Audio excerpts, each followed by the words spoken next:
वर्चस्व असावं वाटतं सर्वत्र मात्र तसंच येते त्याच्या सत्तेने जगत चालतंय. अहमस्मी मी असतो अस्तित्व माझं सदा भावी सदा मी प्रकाशमान आहे. सदा कदाचिन्न अहम अप्रिय हा मी मला कधी अप्रिय होत नाही.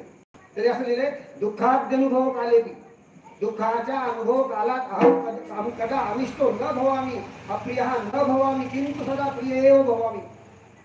अत्यंत दुःखाच्या काळात सुद्धा मी मला कधी अप्रिय होत नाही. मी मला प्रियच राहतो. गोष्ट सांगत होती गुरुवारी महाराज. एक म्हातारी जुना काळ चुलीवर स्वयंपाक असायचा. लाकडं ओली होती.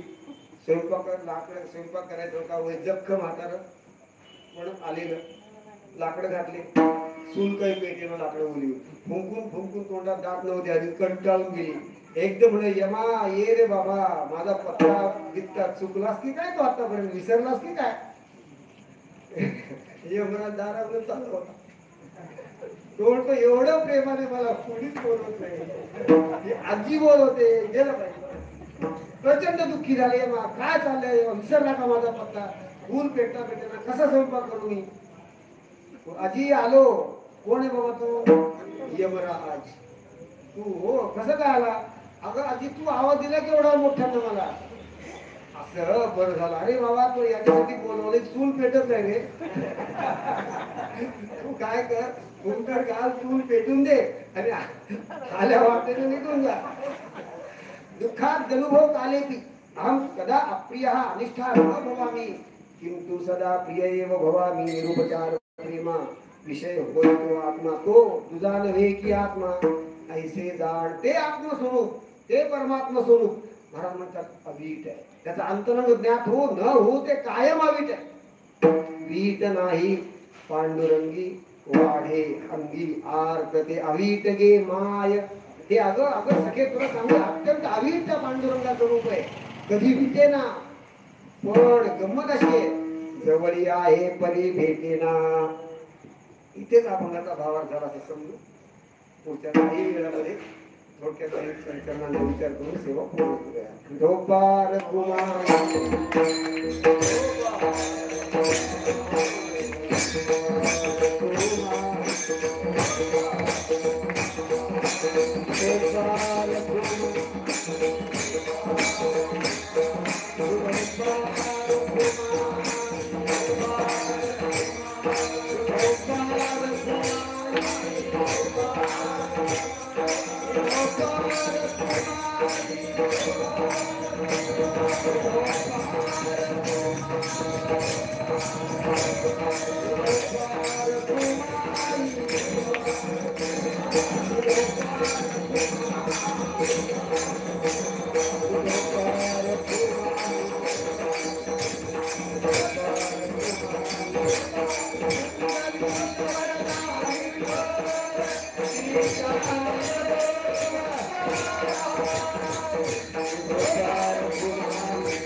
आपल्या जवळ आहे म्हणजे आपलं स्वरूपच आहे.